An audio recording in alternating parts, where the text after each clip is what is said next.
Hello guys, and welcome back to this channel. Where today guys, I'll be showing you how to branch on GitHub. So guys, the first thing that you of course need to do is go to Google and type in github.com. After that, you just need to go and log into your profile or register to GitHub if you haven't already done that of course. But now guys, let's see what we actually have in front of us here.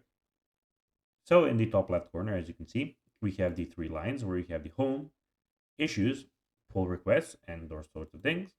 And in the top right corner, when you click on your profile picture, you have the stat status, your profile, your repositories, etc. etc. But now guys, let's see how you can actually go and branch on GitHub. So it is pretty simple and you just need to go and follow these few steps to know how to do it in no time.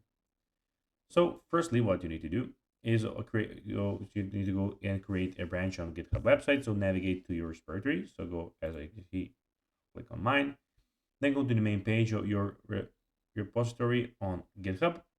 Then open the branch dropdown, click on the branch dropdown menu, which is usually labeled with the current branch name, for example, main. Then create a new branch. In the dropdown, type a name for the new branch in the find or create a branch field. Press enter to create the course branch.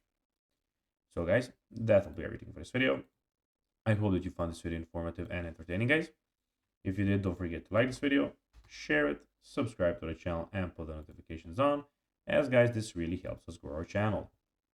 So if you have a few seconds, it will be pretty cool if you could do this for us. So guys, as I told you, I hope that you enjoyed the video, and guys, as always, I'll be seeing you in the next video on this YouTube channel. Until then, bye guys.